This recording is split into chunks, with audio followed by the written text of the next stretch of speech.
$440,600, right? That is a shocking number until you realize it has become almost routine. Every year, new record, new record, new record. At some point, we have to stop asking, why are prices still going up, and start asking, why are we still surprised, right? Because almost every force in our economy is pushing housing prices upward. Now, the Detroit market provides a really good example of how we're not really in a housing shortage. It's just a housing shortage based off of where a lot of people want to live at this present moment. The city of Detroit, 140 square miles, and we have brick homes throughout, very, very well priced, and well below, on average, the $440,000 that we're seeing across the country on average. Let's check it out. The median home price in the United States just reached another all-time record, not during the pandemic, not during 3% mortgages, not during the buying frenzy, today. While mortgage rates are sitting at around 6.5%, think about that for a second. Conventional wisdom says higher interest rates are supposed to cool housing prices,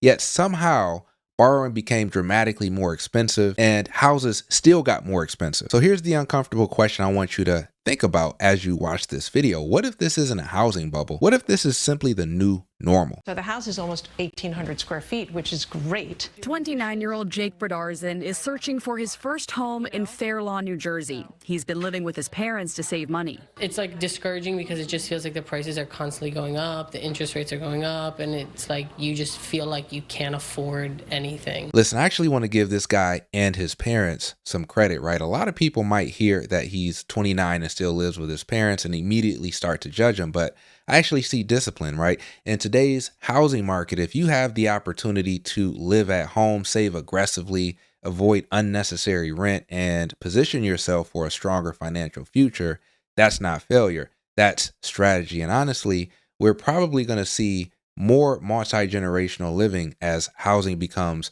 more and more expensive. Sometimes the smartest financial move isn't rushing out on your own. It's being patient so you can make a better long-term decision. The median price of an existing home in the U.S. reached a record high last month, now over $440,000. It's part of the nation's ongoing affordability crisis, exacerbated by the war with Iran, economists say, which has triggered a rise in inflation. $440,600, right? That is a shocking number until you realize it has become almost routine. Every year, new record, new record, new record. At some point, we have to stop asking, why are prices still going up, and start asking, why are we still surprised, right? Because almost every force in our economy is pushing housing prices upward. So why do homes continuously become more and more expensive every single year? Well, people usually assume supply and demand.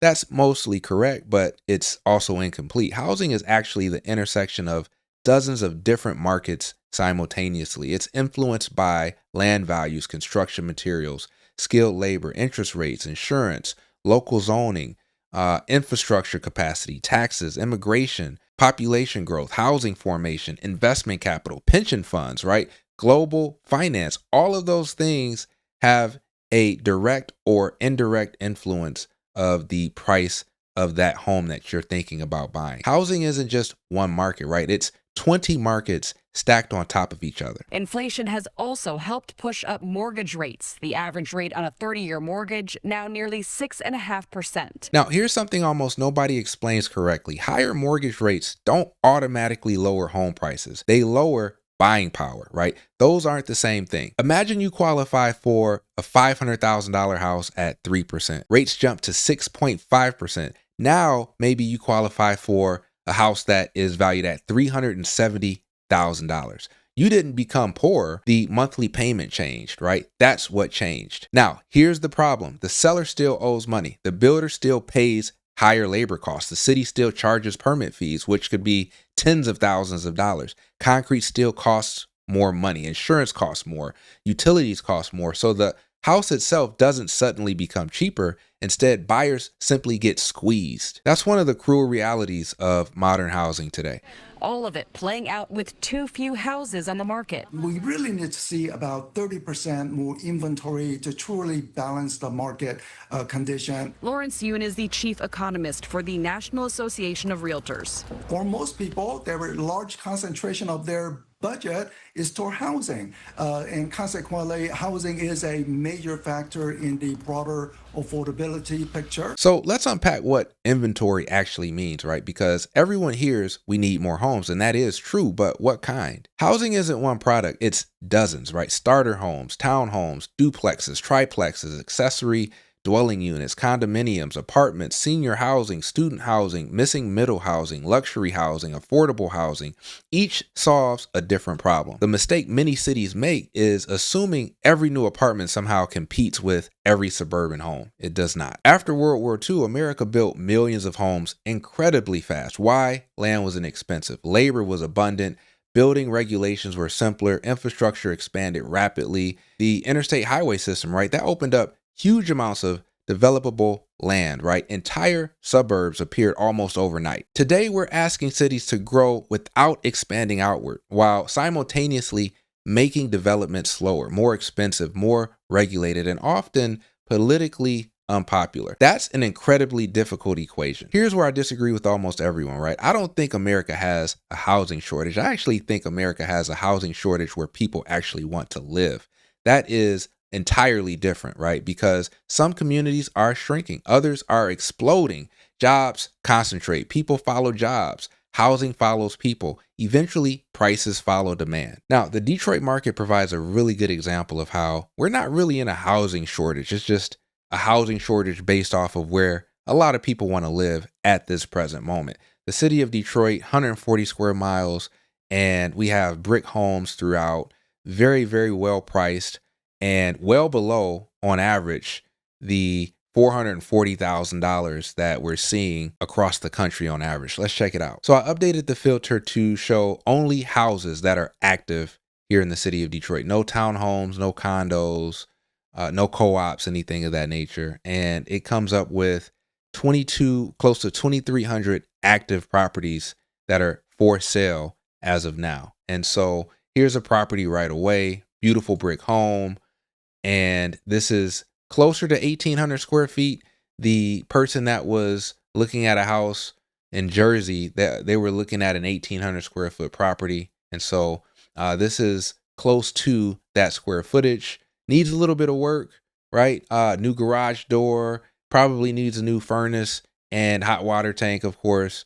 Maybe some plumbing work and a new roof, maybe, or maybe it needs to be patched up because I see a little bit of water here, some drywall work here. But once again, this is a beautiful brick property that would probably cost you closer to $800,000 to replicate in 2026 if you were to build this from the ground up. And so this property is, once again, $125,000. You put another 40 or 50,000 into it, and you're well below the average median price of $440,600 that you're going to run into on average across this country. Another beautiful brick house, $219,000. Let's check this one out. Brick looks very solid.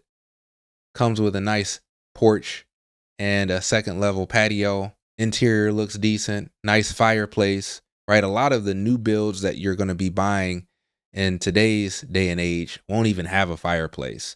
For one, the expense of building a chimney, and two, everything is energy efficient to a point where they're poking out the side of the walls of the homes, the exhaust for your hot water tank or the exhaust for your HVAC system, right? Instead of plugging that into your chimney, they once again can route it right out the side of your home. But this property looks good, right? Really, really solid property.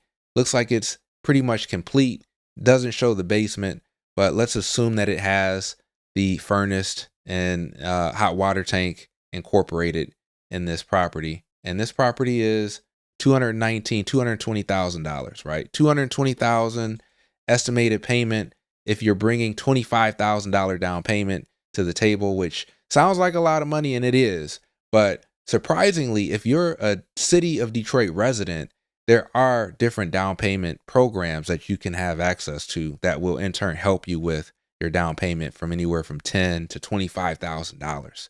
But let's say your down payment isn't $25,000. Let's say your down payment is closer to $10,000, which once again still is a lot of money. You get an interest rate of closer to 6.6%, 30-year fixed.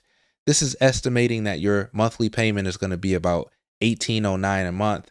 I'm going to say you should bump that up probably an extra $300 a month, because once they reassess your taxes and insurance these days, very hit or miss. You got to keep those types of things in mind. But we're still talking about, if we were to add an extra $300 on top of that, $2,100 per month for a property that incorporates your insurance, your taxes. And of course, I'm just guesstimating. So talk to a licensed professional to understand what your monthly payment is. But once again, you're talking $440,600 across the country on average. You can get this house here in the city of Detroit at $220,000 and the 48224 zip code. So that's actually close to one of my properties, East English Village. Very, very beautiful neighborhood. The streets are lined with trees. Very strong community of homeowners and neighborhood of homeowners. And so, once again, one of many examples that we just want to highlight that you have access to here in the city of Detroit. So let's look at what $400 and some odd $1,000 can get you here in the city of Detroit. Here's a property for $425,000, 4,000 square feet, 6 bedrooms, 5.5 bathrooms, right? This is a huge, huge property that you're able to have access to for right around the average median home price that you're running into across the country. And once again, that gentleman was in Jersey looking at an 1,800 square foot property that was probably more than $440,000. I'm not exactly sure what the number was when it comes to the property that they were looking at buying. But look at this property, right? This is a property that if you were to try to replicate in today's day and age, you're talking closer to $1 million. That's just my opinion on it, because we're talking brick, plaster, wood floors, wood doors. We're talking crown molding all throughout the property, right? I mean, this property is beautiful, right? $425,000. Don't sleep on Detroit. I'm just warning you. Don't sleep on Detroit. You're going to look up 10 years from now, and the individuals that I'm pretty sure will be in this comment section saying, why would anybody want to move to Detroit? You're going to regret that statement. Now, America isn't just running out of affordable houses. It's running into the limits of decades-old policies, changing demographics, rising construction costs, and a housing system that wasn't designed for today's reality. If you were buying a house today, your first home, what would you do? Would you wait? Would you relocate maybe here to the city of Detroit? Would you rent, or would you jump in despite today's prices? Drop your thoughts in the comment section below. I definitely read them, and some of the best conversations happen in the comment section. But I also have a Patreon community that I would love to invite you to. The link is in the description below. Hopefully you are interested in joining there as well. We talk real estate, we talk entrepreneurship. And so check that out, and I'll see you in the next video.